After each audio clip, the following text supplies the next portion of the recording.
Hi guys, it's another Saturday, and we are posting another video from DAX week. So today I'm not going to discuss any DAX function with you. I mean, I am obviously using a DAX function today, but it's not going to be very complex or lengthy or used much, I would say. And this is something which I thought of, explaining it to you. It's like a use case for ISFILTERED function. So I always name my sheet names with the functions I have already covered. So we have covered all versus all selected. We have covered conditional formatting. We have covered the rankx function, the switch function, and is in scope function as well, wherein I told you to, how can you actually drill through certain measures. Today I'm going to discuss a use case for a is filtered function. So I've done nothing. I've just dragged my states column from my sample data set. So this is my sample data set, and I've just dragged states from it.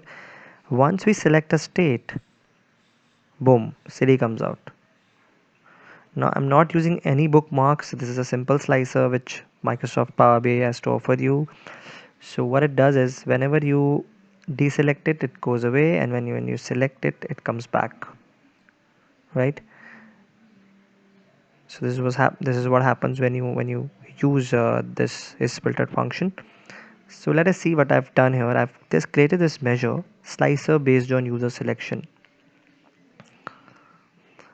I've used a int function. So int just returns a 1, right? If you okay, let me not use int today. Let me use it very simple. If is filtered state, right?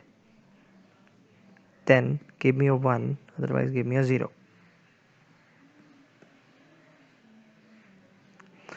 What it is doing is if my state is getting filtered, I'm getting a 1, otherwise it is returning 0. So whenever I click this, it returns a 1. And in the city slicer, I've just dragged this measure here. Slicer based on user selection is equal to 1, and I've just applied it. So whenever there's a selection, it returns a 1 and it gives me the result. When it's a 0, it disappears. So isn't it interesting, guys? It's a great trick. You can implement this in your project reports or dashboards.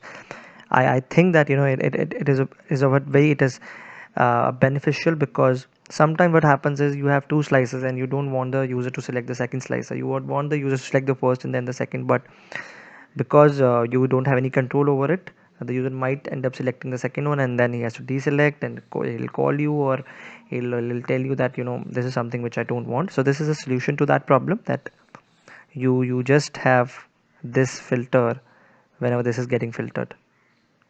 Right now it also has a title which is also disappearing. So the city might go up but the title won't. But I've also created another same function for title as well, that if it is filtered state is getting filtered, then give me city, otherwise give me blank. If it's filtered state, then give me city, otherwise it's blank. And what I've done here is I've just drag this title in the title panel for my city slicer. That's it. And it is dynamic, obviously. So this is what I wanted to show you today. This is filtered use case. I think it'll be a good trick to implement in your reports and solutions. So have a good day. Bye bye from now. We'll be back soon.